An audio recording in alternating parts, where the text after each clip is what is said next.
Hablar de la figura de Manuel Belgrano no solo implica retrotraernos en nuestra historia, estamos en el 2020, el año belgraniano, dado que se cumplen los 200 años de su fallecimiento y los 250 de su natalicio, sino también es hablar de los comienzos de nuestra historia como nación independiente. Belgrano es tan grande como grande fue la epopeya de nuestra emancipación e independencia.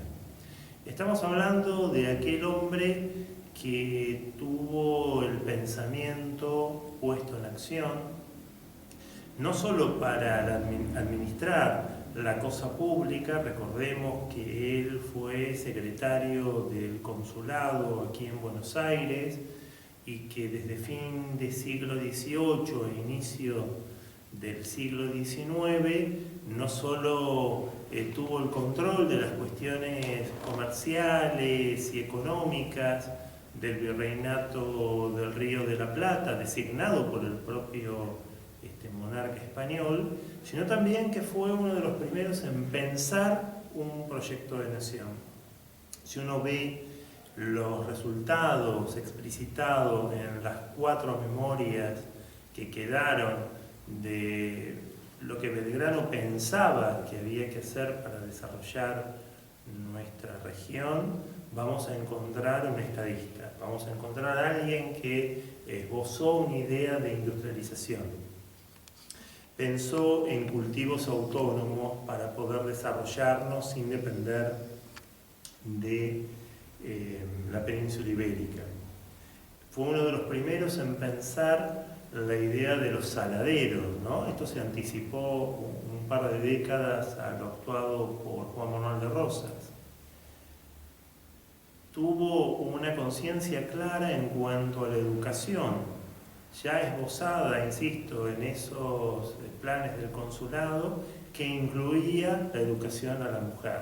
Eso que fue uno de los primeros en nuestro territorio. A su vez, lo podemos destacar a Belgrano como el primer periodista. Si hubo alguien que entendió la relación de prensa escrita y opinión pública, fue Manuel Belgrano. Primero, aquellas publicaciones que estaban relacionadas con la corona y luego las publicaciones ya en el periodo de emancipación.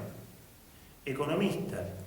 En este caso, Belgrano, podemos hablar de uno de los promotores de la cuestión del seguro, el reaseguro, como también de la cuestión aduanera y de los tributos que debían sufragarse, sobre todo para aquellos productos que querían competir con nuestros productos autóctonos.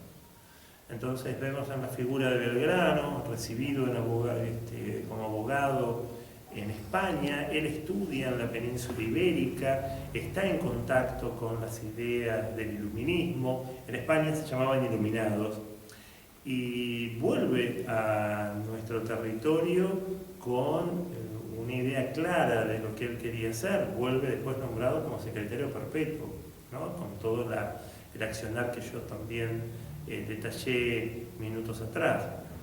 Pero eso hay que sumarle la idea de la escuela de matemáticas, de la enseñanza y puesta en marcha de la escuela de náutica. De hecho, la actual escuela de náutica, donde ahí estudió mi papá para ir de cero de primer oficial a la Marina Mercante, años atrás, se llama Manuel Belgrano y fue el gran impulsor, ¿no?, de esa relación de Belgrano y el mar, que es muy poco conocida.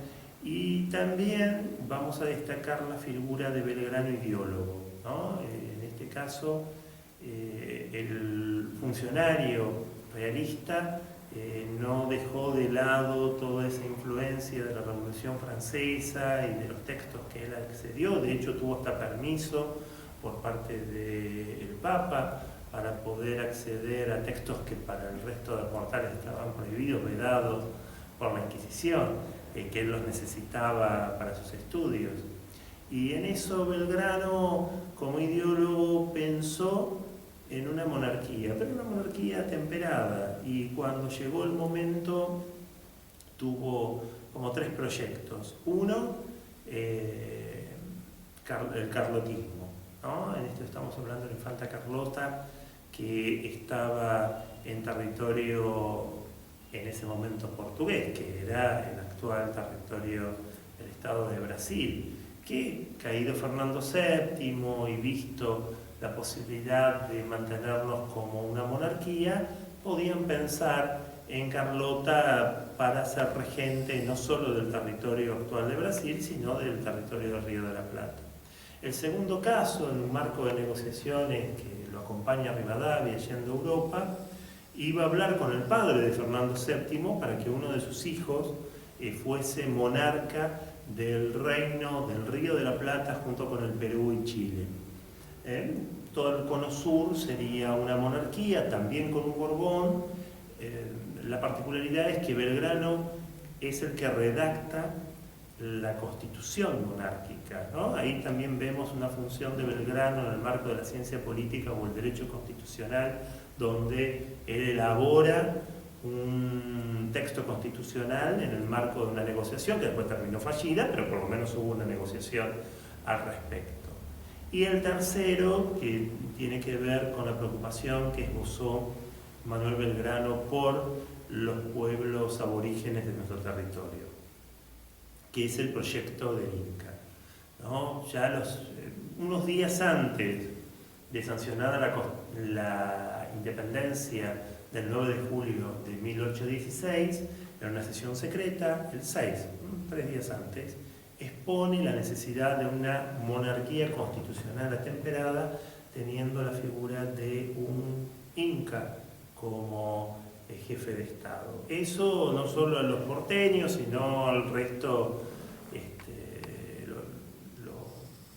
lo alejó.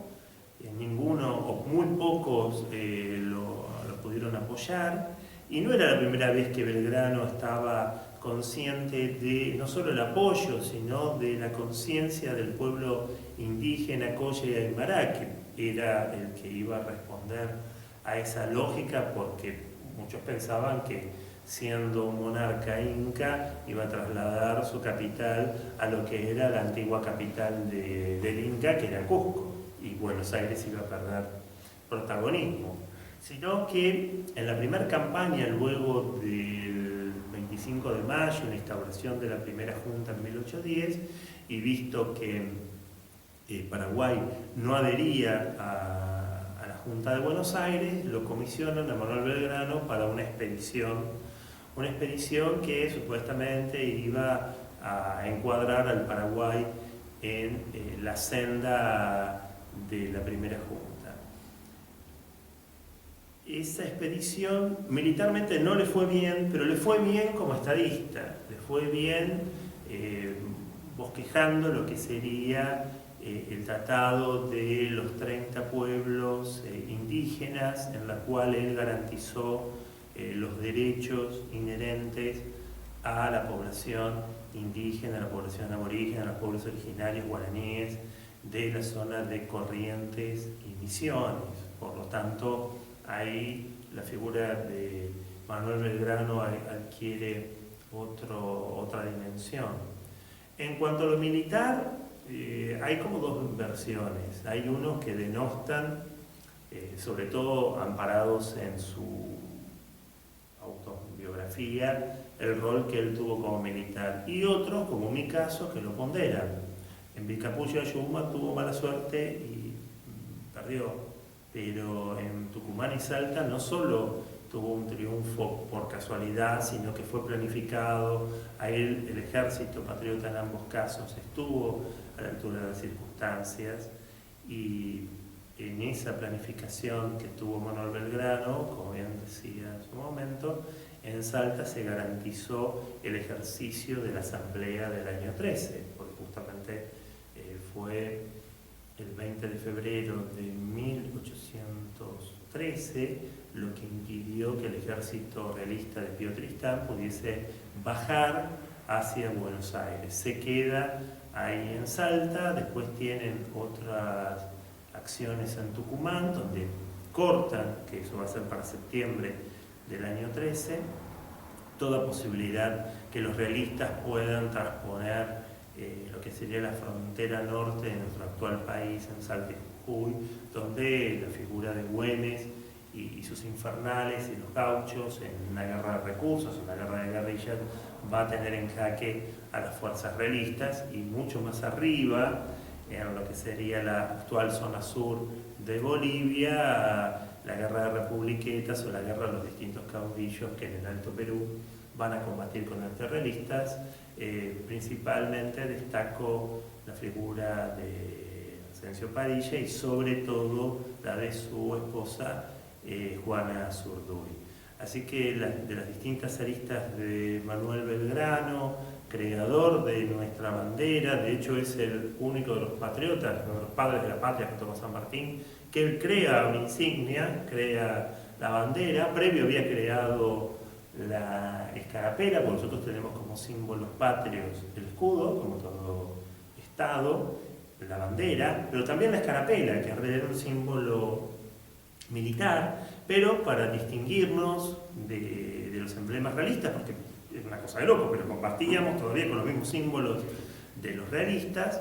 Él manda que el azul celeste y el blanco sea el símbolo de nuestra escarapela, pero escarapela que iban a usar las fuerzas militares, pero después se extiende al resto de la población y aún hoy lo utilizamos. Y esa bandera, que después había tenido problemas con el triunvirato porque no querían que la utilizasen, de hecho el triunvirato manda todavía una bandera borbónica, después la hace bendecir cuando va a Jujuy, con los procedimientos del caso. Necesitaban alguien de la nobleza para que sea el que presente y lleve adelante la bandera, y que había, que era el barón de Horn, justamente un militar que estuvo en las guerras napoleónicas y que viene a la zona sur del continente y se pliega a las fuerzas patriotas, un clérigo. Bueno, estaba Gorriti, que no solo adhiere a Mayo, sino después va a tener implicancia en los sucesos posteriores hasta llegar a 1816, y Belgrano, bajo el manto de la Virgen y con la advocación de la Virgen de la Merced, que es la patrona del ejército y de las Fuerzas Armadas,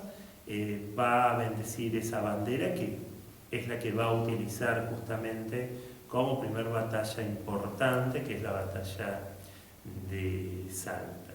Entonces tenemos en Belgrano en distintas vertientes. Dejo para el final, y no solo hablar de los pueblos originarios, sino de las poblaciones y del pueblo en general, lo que para mí fue uno de los hechos que marcaron la acción de Belgrano, que fue el éxodo jujeño. Planteada la avanzada de los realistas, Belgrano no lo duda, y casi como una cuestión bíblica y también en paralelo con lo que había hecho Artigas en la banda oriental, el éxodo jujeño, que fue más que Jujuy, porque en realidad eran todos los pueblos del norte, lo que hoy sería la actual sur de Bolivia, como Tarija, Moxos chiquitos y demás, y más de un éxodo, pero digamos el primero de ese 23 de agosto simbolizó un hecho no solo de armas, sino un hecho de almas. Miles y miles de personas que creyeron en la voluntad de un jefe. Los más humildes, que no tenían nada que perder, acataron sin dudarlo. Aquellos que tenían posesiones y querían todavía seguir teniendo relaciones comerciales con los realistas, y que fueron más duros en su manejo, se resistieron, y ahí Belgrano fue inflexible. Al que se resistía y no quería plegarse al éxodo, que era seguir comerciando con los realistas, se lo iba a fusilar. Y en esa acción de pueblos, en esa avanzada, en ese casi 17 de octubre de 1945, que fue el éxodo jujeño, la figura de Belgrano, quizás uno lo ve con algunos dibujos, con el caballo yendo gallardo, con su uniforme, y en realidad vemos un Belgrano mucho más humano. Un Belgrano que tomaba de la mano a los chicos para que no se tropezasen ni cayesen, que le daba su abrigo y su poncho a la mujer desvalida, al anciano, o llevaba a esos chicos también a UPA para que no se cansasen. Ese era el héroe, ese es el héroe humanista y cristiano que uno tiene que rescatar en nuestra historia. El primer educador, el primer periodista, un corajudo en temas militares, un impulsor de nuestras ciencias en matemática, en lo que tiene que ver con la marina, en lo que tiene que ver con el manejo de un Estado y sobre todo que no se sometió al poder, ni al poder británico cuando fueron las invasiones inglesas, como sí fue la mayoría de los funcionarios que estaban en Buenos Aires, ni tampoco se sometió a las fuerzas españolas realistas que él los conocía y que había estudiado en España y era secretario perpetuo del consulado. Muy fácil podría haber entablado relaciones y estar más del bando realista que el bando patriota. Enfermo, casi solo, tuvo un 20 de junio de 1820 que morir en Buenos Aires, en las afueras de lo que era esa ciudad pequeña, en lo que hoy es el convento de Santo Domingo, casi ninguneado por las autoridades de ese momento. Pensemos que en 1820, que justo fue el día que muere Belgrano, el día de los 3 gobernadores, y que después de Cepeda, que cae el directorio, caen las autoridades, que cae lo que eran las Provincias Unidas y demás, no le dieron la importancia que correspondía. El accionar de Belgrano podía haber iluminado a algunos para recuperar y restaurar cierto orden, cosa que con el tiempo después lo va a hacer Juan Manuel de Rosas. Queda un legado no solo familiar, la familia y los hermanos eran muchos y habían participado en las acciones en paralelo a su hermano, sobre todo acciones comerciales, acciones militares, acciones que tienen que ver con la actividad liberal de profesiones liberales de ese momento.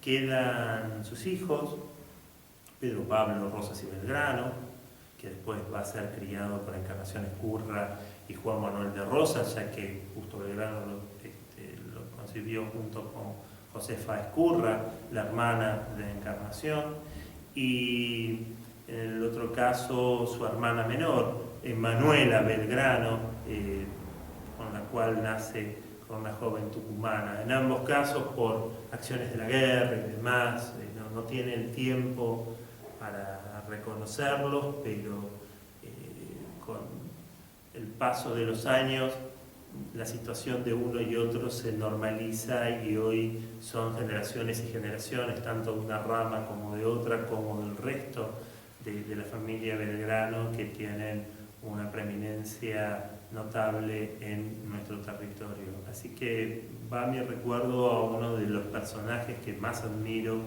de nuestra historia argentina.